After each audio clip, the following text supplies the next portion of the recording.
Hello, good morning, everyone.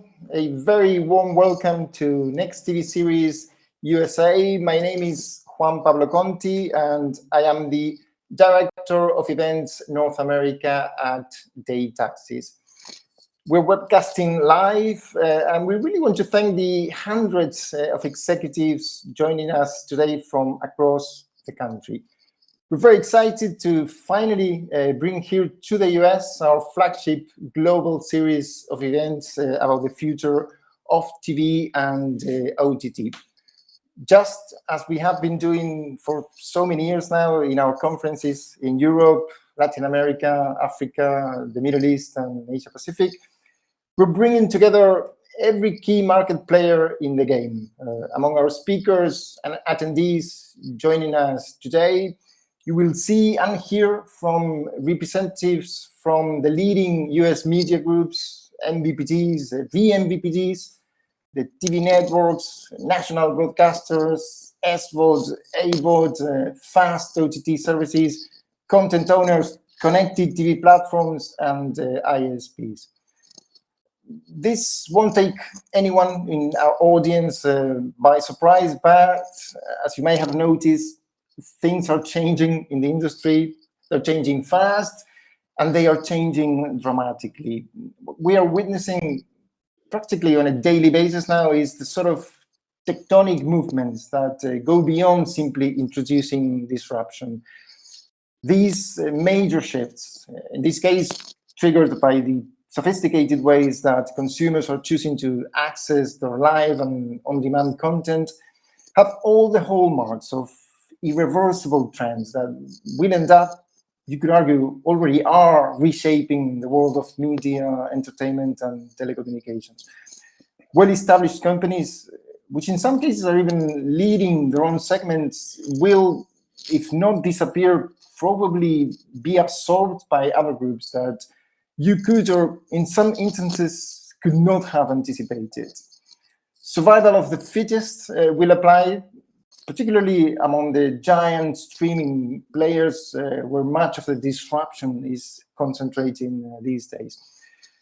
You will see some companies start doing things they only recently said they will never do.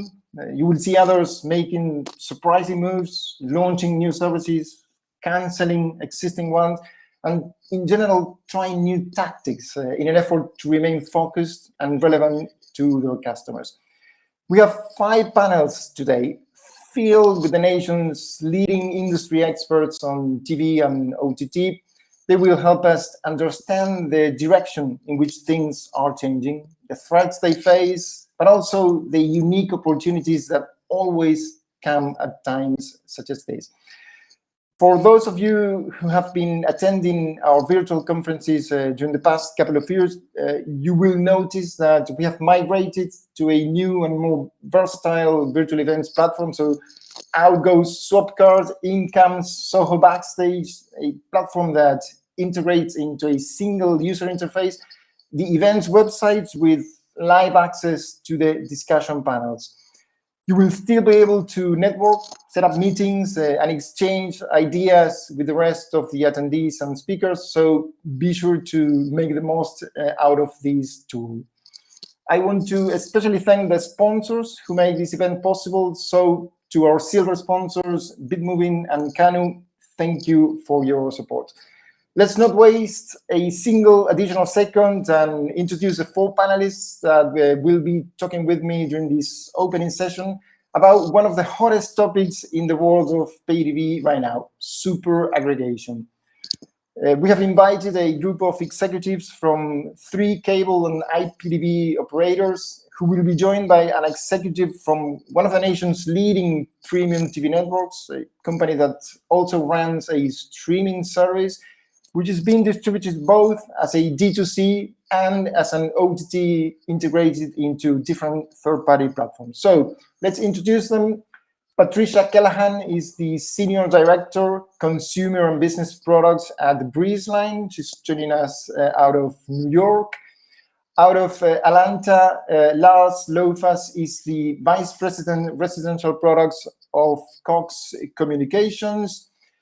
Usually in New York today, joining us from Boston is Jake Cohen. Jake is Director, Head of Business Development and Strategy Content at Verizon. And from New York, Stephanie Meyers is the Senior Vice President of Distribution at Stars. Welcome to all of you. Lars, let's start with you. Over the past 10 years, there's been an explosion in content availability to the home. What role can traditional cable companies play today to make accessing that content a better experience for customers? Hey, great to be here. Thanks for the question. If I could just digress for a second, because I want to harken back to my past. I've been in the industry for a while, and I remember I ran marketing and sales for the Portland region in Comcast, and we would have these, all employee events, and we'd have like 1,000 technicians in the audience. And this is back in like 2000, 2002. And they'd always go, "Oh man, why do we have to have 150 channels, and when the customers only watch 10, and we're like, well, let's do the math, shall we?" And we go to the whiteboard and kind of show them like, hey, if we offered kind of a la carte services like that, Disney or ESPN, that'd probably cost like $10 or $7 to $10 if you do the math on how many customers would take it versus, we're distributing it really widely today. And then people kind of nod their head. Okay, I kind of get it. And here we are. The pendulum has swung from supplying 250 channels to everybody now to OTT and a la carte essentially, right? Where you can get your individual channel and subscribe to it direct to consumer. And so it's an interesting space now where we've got a very disparate ecosystem where you can consume content in all kinds of places. And certainly we, as the purveyor of both traditional linear and have an integrated OTT, offering as well, have great opportunity to super serve our customers. And we feel like we're best positioned to do that. There's certainly, without going into a lot of detail, and I think we have some more conversation later, but how we can best serve those customers is, first of all, it's one-stop shop. I can get everything I want. There's full optionality for everything that I want to consume. It's on one platform, and I have one person to call if I have issues. I mean, that's powerful in and of itself. Mm-hmm. Then how do you enhance that experience? Make it very easy to find your content, easy to onboard the services that you want and manage those services. And we can get into that a little bit further, but certainly I think we're well positioned still as the aggregator of aggregators, right, to super serve our customers the way they want to be served. And Patricia, being an aggregator, it's not really something new for MVPDs. At the end of the day, MVPDs have always offered television content by aggregating traditionally linear TV channels and distributing them through a set-top box. How do you see this new world of streaming apps aggregation? How does the business model change for traditional MVPDs? And also, how is Breezeline responding to this trend? Yeah, thank you, Juan. Thank you for enabling me to participate in the panel, and thanks for the questions. So absolutely, aggregation, super aggregation is the new reality, and certainly is not new to us as operators. I think where our focus really is, from BreezeLine's perspective, is really, aside from the shifts and the dynamics of content availability across the industry, is really to understand the customer experience and what the customer needs are and how best to serve those needs. And I think what we're seeing is, the proliferation of options for content and streaming. And I think research is showing that from a customer perspective, this is kind of unwieldy and hard to manage. And as Laura's had mentioned, kind of the pendulum, swings back and forth. But I think what we're seeing is pendulum swinging back to customers looking for solutions for a better customer experience, something more like traditional video, where it was one stop shop and content accessible in one place. The new dimension to this is giving customers control over app content, for example, allowing them to access their apps through a singular user interface and helping them manage them better.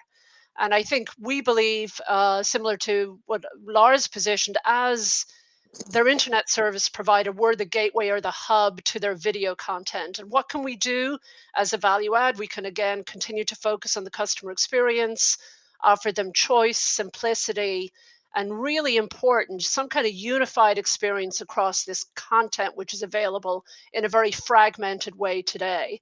So I think at the crux of this, to be successful with the aggregation model, it's so essential to have a flexible platform and a superior user experience where you're serving that unified experience to customers across content and devices. And in terms of BreezeLine's response to these trends and focusing on the customer, we launched a next gen IPTV service earlier this year called Stream TV. We partnered with TiVo on this product. And really, the goal was to deliver this best in class user experience across all the content types and offering the customer choice and option to download apps from the Google Play Store across many devices. So that's really where our focus is and how we think about aggregation, how we're responding to it. And I think just in terms of business models, as we know, something happening every day.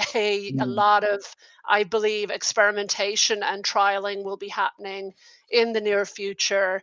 But certainly, different content subscriptions will continue to coexist and evolve. Thanks for that. Jake, Verizon has announced an upcoming streaming bundling platform called Plus Play, which we know a few things so far. We know it will integrate third-party OTT services, Netflix, Disney Plus, HBO Max. I understand there's a few others. What can you tell us about the service, and what will differentiate it from existing offerings in the market? Yeah, no, thank you, Juan. We're incredibly excited about Plus Play, which we announced back in March at our Investor Day. And what Plus Play will be is our aggregation platform exclusively for Verizon customers to discover, purchase, and manage their subscription service offerings, right? And that's across different verticals. So video, audio, gaming, and this fourth rail verticals, which we're calling, think of it as education, fitness, really bringing that all under one umbrella to solve not just the pain points of our customers, but also our content partners as well. And from a consumer perspective, I think one of the things that it deliberately is not is consumption. And Patricia mentioned that choice-based model, and we really want to lean into that customer choice, help them with discovery in a very disaggregated world of subscription services, help understand the content that's relevant to them based on what we know about them as a customer, and then really do a great job of delivering that to them and allowing them to manage those services as well. And from a content partner perspective, we're really helping get those products and services in the hands of our customers and then retain them over time. This is based on some of the best practices that we've learned with the likes of Disney Plus and the Disney Bundle, Apple Music, YouTube TV, and others, where we've proven that at scale, we're able to deliver an unparalleled kind of omni-channel marketing approach that highlights the important pieces of content that our partners can offer that's relevant to our customers, and then make sure that they retain that over time. So really excited to continue to expand and grow the Plus Play platform and bring it to our customers. Okay, and all the best with that. Stephanie, in this panel, you're sort of the voice of the super aggregated party. Of course, Stars is much more than that, but in this panel, that's your key role. So what new opportunities arise for content owners to expand their digital distribution by partnering with this new generation of OTT aggregation platforms being built by legacy pay TV companies? Yeah, absolutely. Stars is sort of in a unique space because we've always been an add-on and or packaged with traditional cable companies. As the traditional TV folks have leaned into these OTT touch points, these other digital touch points, like Plus Play, it gives us an opportunity to help provide value to their customers as well. And the great thing about Stars is we've been agnostic since we launched OTT 7 years ago about how the customer gets our service. So we're happy for them to consume it on their phone, on a smart TV, or over cable. And so I think this sort of unlocks that additional value that we can provide our shared customers with the traditional TV providers as they continue to move into the digital space. Mm-hmm. Thanks for that. Lars, let's talk a bit about the different challenges that arise with super aggregation. What are the sort of technological challenges in terms of content integration, I'm thinking, and also how about billing integration? What's going on there? Yeah, I mean, with content aggregation, I mean, the proliferation of fast channels and different content out there is it's staggering right now, right? It's really an amazing atmosphere. Now, where that all lands and who's the best of breed over time, we'll see. But love the creativity and everyone leaning into kind of providing as much content as possible. But with every single piece of content, you have to have a distribution deal, with that. So content acquisition folks certainly have a long list of prioritization and who we onboard onto the platform, et cetera. And then once you onboard someone on the platform, there's many technological challenges to make it the best experience possible. Most notably, I think, management of metadata and how that is done is super important. We have teams that do nothing but that, and getting that right is really critical. And then depending on the player, the big players, of course, we have great metadata integrations, but there's the notion of metadata is not just identifying the asset or the programming or the content, it's all the associated things that go with that. So the description of the show, the search terms, the graphic and artwork, et cetera, and making that really elegant and bringing that to a customer is an art form. Mm-hmm. And then there's the whole notion of deep linking. So if I've started a show and I stop it, I can come back to that show where I left off, and getting that right and makes it a better experience. And then, of course, with our award-winning voice remote and voice commands, setting up voice commands to find that content, again, is a tremendous amount of work. There's tens of thousands of ways that you can search for something with voice and different dialects and inflections and all of that. And getting that right and making it a fantastic experience, which it is a real art form. So lots of complexities there to kind of get that right. And then getting into integrated search also, because there's so much content now, right? And it's on multiple platforms. Whether it's linear, whether it's pay-per-view, VOD, AVOD, OTT, and getting that kind of integrated search right is also super important to the experience. But all of that is technologically cumbersome and takes real resource against that to make it a great experience. Then there's the billing on behalf of piece, and there's many disparate platforms and systems that people use, and I think there's lots of debate, and probably a good one for us to kind of talk about a little bit, which is how much do you want that bill, that subscription on your bill? I mean, I think there's different people want different things. They want the convenience of having it all on one bill, and others don't want. They want to pay as they go and have it separated and not have one big bill. and having that whole discussion about, again, giving full optionality to our customers and making sure that that's right. And then that billing relationship, is that one of the triggers to owning the customer or not? I'd say it's a double-edged sword again, depending on how you want to look at it. And certainly, I think customer care and how we treat our customers and care for our customers and get them to the right place, one-stop shop, making that a great customer experience is critical as part of billing and the whole experience, so that they don't have to call 20 different people to kind of get something done, right? Lots of interesting points you're touching on. I'll certainly go back to some of them. Open the discussion to the panel, especially when that issue of who owns the customer. We'll get back to that and to see what everybody else is thinking about. Patricia, you mentioned your new IPTV offering. You mentioned you partner with TiVo. That's an Android TV-based solution, right? Okay, because in that question, in that case, the question is, what advantages and what disadvantages do you see in Android TV for pay TV operators that are looking to expand their streaming content offerings? Because is, for example, loss of control over what your subscribers will access a risk or a necessity these days? Yeah, so let me kind of break that down. I'll take the loss of control concept first and speak to that.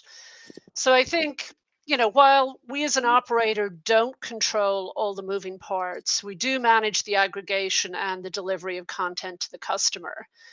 And I think as the internet and video service provider, we own the customer experience for connectivity, for content, and for communication services. And the customer expectation is really that we support them in those experiences. So we do continue to focus on delivering the best products, delivering the best experience, and delivering the best support. When I think about control and what is the risk or the necessity, I think the necessity is to understand our customer needs and serve them.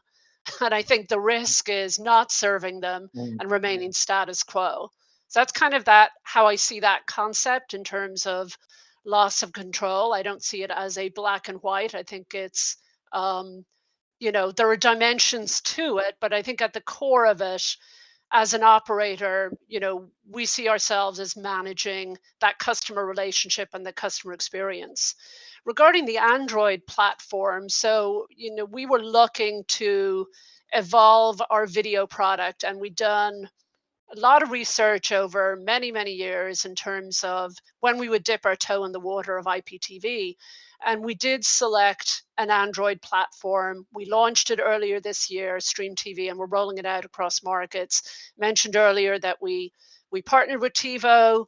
It was an IPTV solution that, we already had a partnership with TiVo on the TiVo Linux product. So we had a lot of deep experience with their delivery in terms of user interface, search and discovery, metadata, as Lars mentioned, just all the critical elements that you need in the mix to deliver a premium TV and video experience.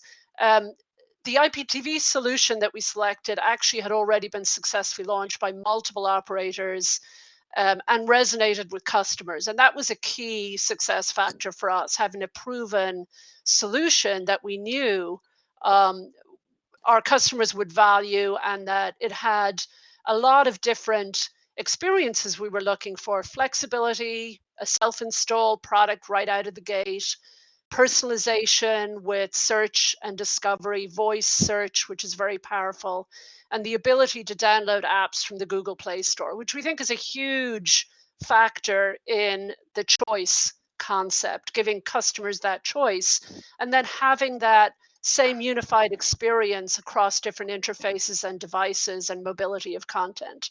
So all those elements, I think, were important to us in terms of selecting the IPTV solution, and we're very pleased with our experience thus far and customers' feedback on using it in their homes.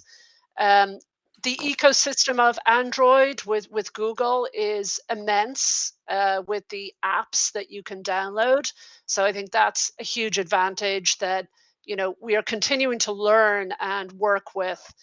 I think some of our pillars from a company strategy perspective are around energy efficiency as well. And, we saw the Android set-top box kind of fitting into that strategy very well.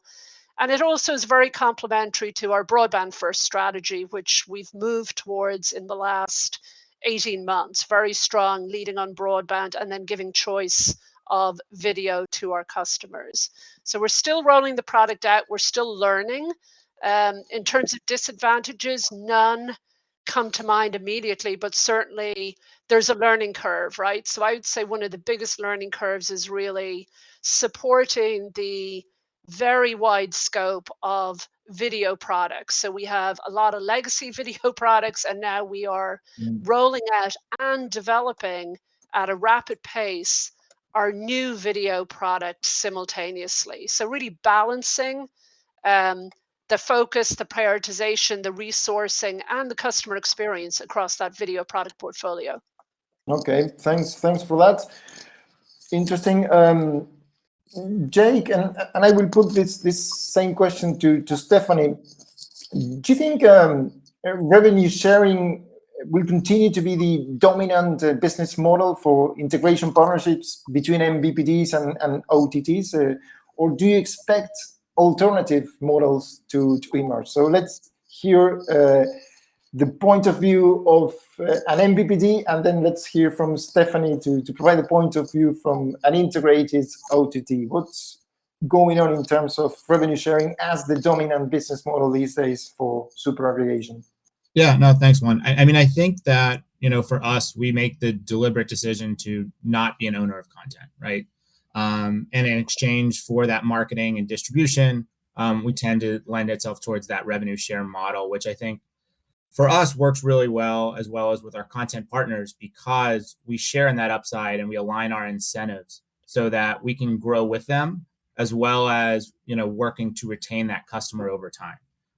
Now, granted, that will be tweaked based on the type of service and the type of offering that they have as we switch to, OTTs bringing out more of a ad light product, and what does that look like with advertising revenue working its way into it as well. But for the most part, I think conceptually it's a framework that aligns the incentives of the distributor and the content partner and works fairly well. What I will say as well is that we're open to unique frameworks. You think of Disney Plus. We built out a model that they then brought to every country they launched Disney Plus with, working with the telco tied to the connectivity plan. So there's alternative models that work in certain circumstances, but right now the revenue share model seems to align with our strategy as well. Okay, Stephanie? Yeah, it's kind of funny that now the revenue share model is sort of like the classic model. It's hard to believe we're saying that about OTT these days, but it's definitely, that sort of is the classic model because it's a la carte subscription service. You both have upside then. I think as we sort of see the next phase of OTT emerge, which is going to be about, everybody's talked here about providing value to their customers, whether it's through broadband or cellular, or through connected set-top boxes. There's all these other touch points that traditional cable companies have. And I think as those touch points start to become part of the value offering for OTT services, you're going to see more complicated structures. So, if you're talking about providing a skinny package, like I think we're going to see dynamic bundling, dynamic packaging, probably not as fat and expensive as it used to be in the cable days, but customers both want optionality and dexterity across content. And then we're also trying to provide them value across all the different touch points that the folks on the screen have with them. So I think those things, if you're bundling or packaging and you got a cellular plan in it, like the Disney Plus model with Verizon, things start to, it becomes hard to do a rev share with those kind of structures. And I think that's where you're going to see people get really creative. Okay, thanks for that. And I'm making some notes because dynamic bundling is not a term that I was very familiar with, and it sounds like something. I just made it up. Oh, you made it up. Well, you probably invented a term. You know how these things are, right? Lars, Lars and Patricia, and now I have a question for both of you, because really, if there is one area where OTTs have made significant progress, it is in advanced content search, discovery, and recommendation. And Lars, you've already been touching on the importance of something like this. Do you think it's possible to replicate a similar high-level user experience in the pay TV world? Lars, let's start with you. Yeah, and by pay TV world, I assume you mean kind of traditional television. Is that right? Yeah. Okay. Yeah, well, I kind of touched on this a little bit before, which is, again, the art form here is depending on how you want, how a consumer or customer wants to consume entertainment. We want to give them that full breadth of, options. And it's, to us, it's really critical that if they have a linear experience coupled with their OTT experience, that they can search across and they can find Yellowstone. That's a good example, right? And Yellowstone's on, some linear stuff, and Yellowstone's on, the first, 3 seasons are on, Peacock, and then the 4 seasons on Paramount Plus. But we want to give them that full optionality. And then when we do that, we also want to kind of show them, hey, first, like, this is the free stuff that you can get. Secondly, this is the stuff you subscribe to. And then if you want to get this stuff, you might have to subscribe to this, over here. But we show them all their options, and being able to do that in an elegant way is critical. And I think, that work needs to continue, especially, I think in the, if you like this, you'll like that, categories of content search and that kind of thing. I still feel like there's opportunities there that we can even get better. Certainly as a consumer myself, I know we're always hunting for a new show, and and being able to kind of surface those recommendations would be powerful and valuable to our customers. We do that today. Don't get me wrong. I feel like that with the proliferation of content, there's still opportunity to do it even better. Okay, Patricia, what do you think? Yeah, I'd echo a lot of what Laura's mentioned. I mean, the short answer from my perspective for, can we as an operator kind of replicate OTT players in terms of search, discovery, and recommendations? I think the short answer is yes.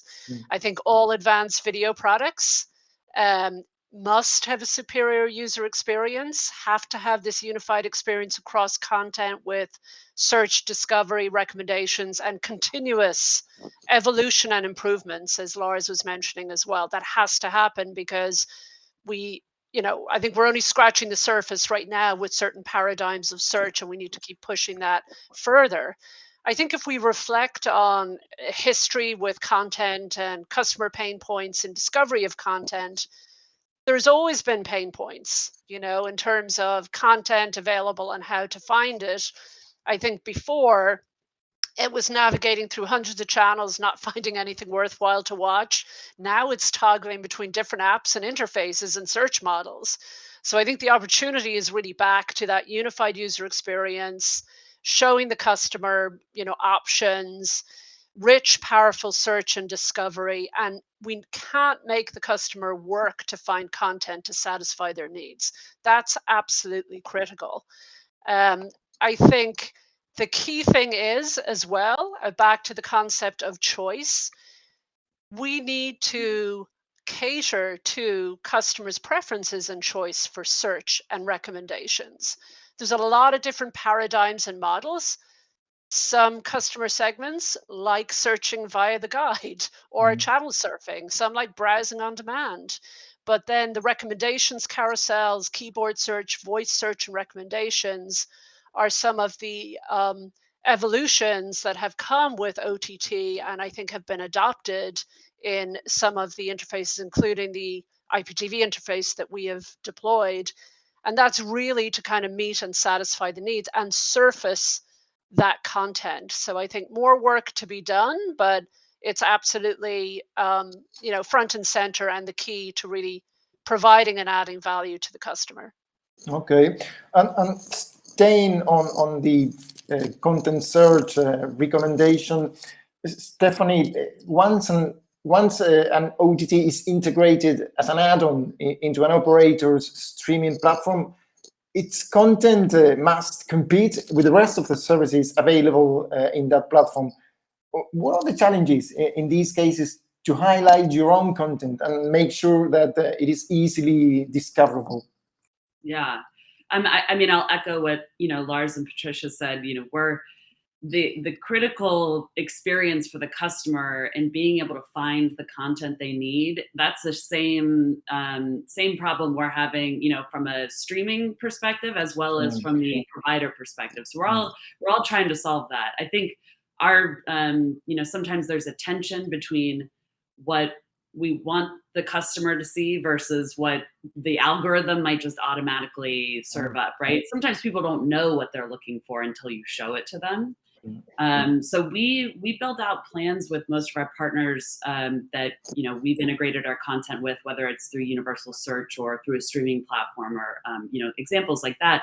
We build out plans with them that both try to optimize the recommendations, sort of as Lars was referencing, the if you like X, you like Y experiences, but also making sure we're carving out specific beats where we are highlighting content, like a series premiere for Stars is a typical example, so that because customers are looking for content, they want to be offered up something interesting to watch. So you don't want to hide it from them. You don't want to hide the ball. So we try to build a balance there between, okay, here's a new series that's premiering. We want to put it front and center for them for some period of time.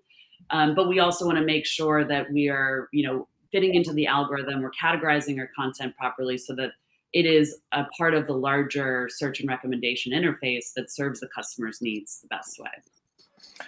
Thanks for that, Stephanie. Jake,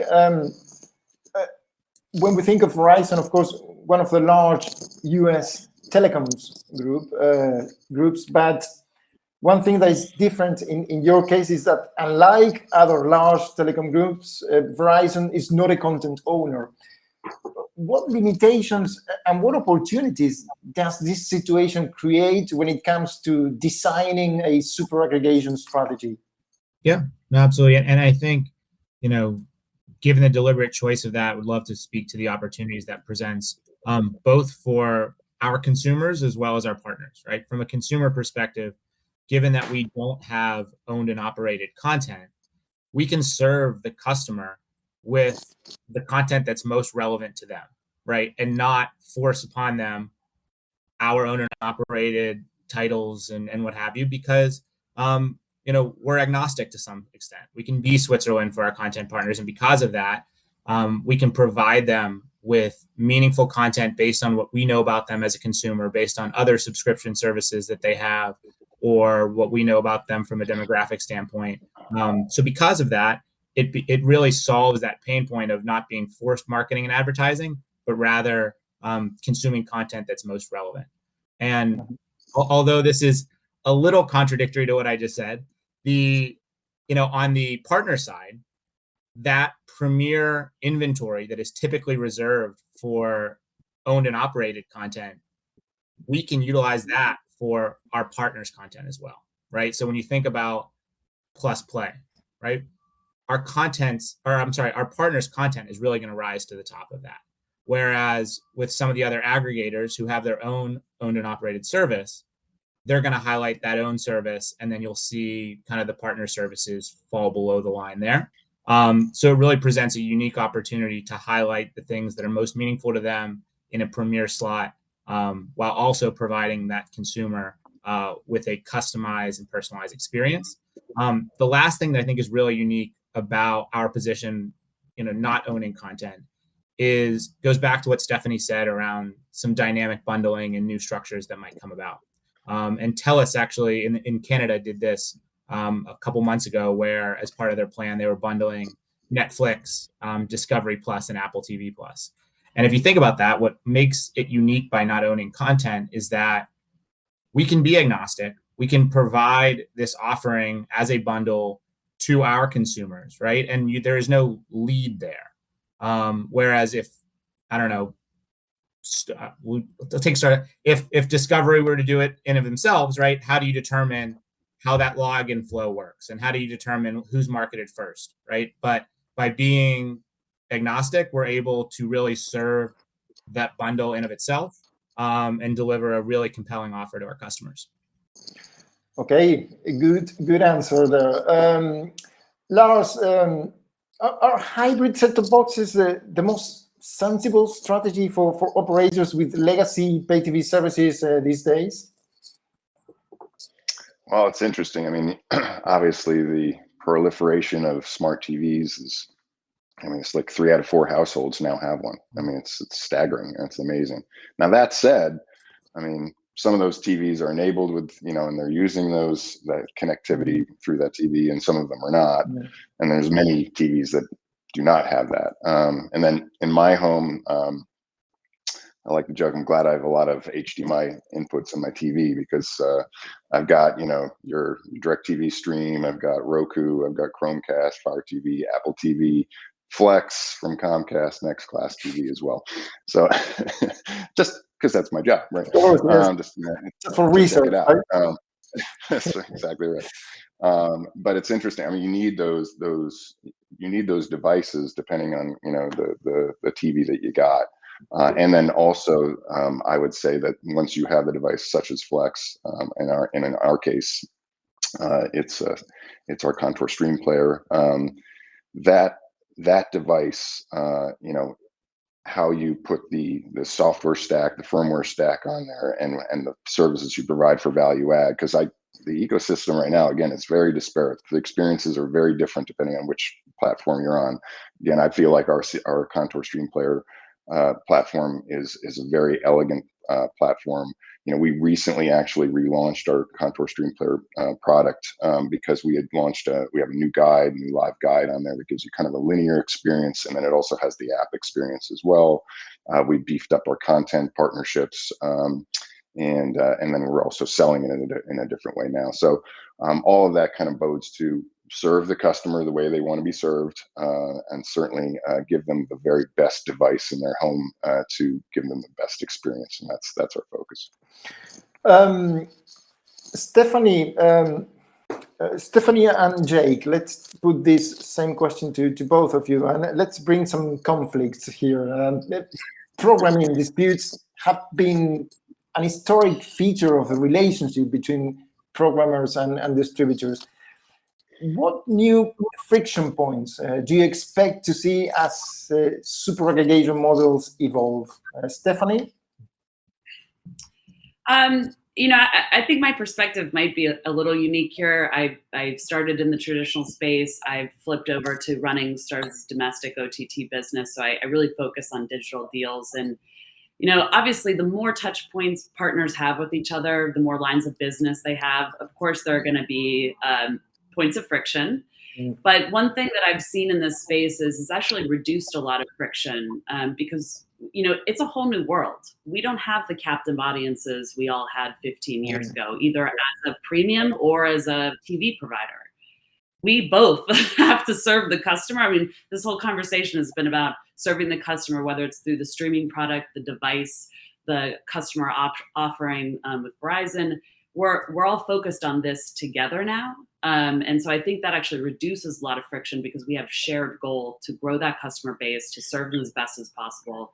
And that's a little different than it was, 15 years ago. And it was a little bit, there's a little less competition. The customer didn't have quite as much power. I mean, it's an incredible time to be a customer these days. They have more power than they've ever had before. They have more options than they've ever had before. So we really have to work together to serve them and grow our businesses. Mm-hmm. Very quickly, Jake, I'd like you to touch on this, if you can, very briefly, because we have a couple of minutes. Yeah, no, I think Stephanie was spot on. I think, we're not, we're very used to these broad strategic partnerships with touch points across the broad business. And because of that, I think it really does present opportunities to better serve the customer, right? In the way in which they choose to consume content, right? So we want to be able to ensure that it's available, whether it's through a pay TV product, whether through direct to consumer, or OTT, what have you. So yeah, because of that, I think it's really just created larger strategic partnerships versus more transactional deals. Thanks for that. We have 1 minute left. There was a question that I mentioned I wanted to put to all of you, so let's make sure we put that question. which is really who owns the customer in a super aggregation ecosystem. Briefly, each of you, let's start with, I think, well, Lars already mentioned something. Let's leave him for last. Patricia first. Yeah, I think I mentioned this in one of the prior discussions about loss of control and ownership of the customer. So I think, from our perspective, as I mentioned before, we don't control all the moving parts, but we do manage the aggregation, delivery of content, and support for the customer across connectivity, content, and communications. So it's really, again, back to understanding the customer, serving their needs, delivering value, and staying relevant. And I think the thing to remember is customers have choice. We've talked about it. Customer is now king. Content isn't king, customer is king. So the key is for all providers in the space to really understand how they can deliver the most value to the customer while balancing their own business models. And these are obviously all evolving all the time. And we as an operator just continue to focus on where we think we can value add, which is really around the experience, choice, connectivity, search and discovery. Thanks for that. We really are now running out of time. Stephanie, in 20 seconds, who owns the customer? In the OTT space, we've learned to live with ambiguity here. It's about what the customer thinks their interactions with. So if it's customer service for their bill or it's customer service for their experience within our app, that's what it really boils down to. This is split in so many different ways. Somebody else might be billing them while we're providing the video, and yet somebody else is responsible for their privacy. All of those layers coexist in this space now. No, there is no single entity that owns the customer. Thanks. Jake, 20 seconds. No, I think that's just right. And what I would just add to that is with Plus Play, the management tool is going to be a huge function that we think will add a ton of value to those consumers because they can better understand their subscriptions, the information that's out there about what they're watching, what they're subscribed to. And because of that, really bring some of that control or perception of control back to the consumer. Thanks for that. Last 20 seconds, and we're ending with your opinion. Customer rules. And, if we can provide the best experience for that customer, then we've won their hearts and their minds, and that's what we're all about. That's what we want to do. Thank you, all of you, very much. It's been an incredibly interesting opening discussion. So Patricia, Lars, Jake, and Stephanie, thanks a lot. Thanks to our audience, and we'll see you in a few minutes for our next panel. Thank you. Thank you. Thanks, Sean. Thank you. Thank you. Bye.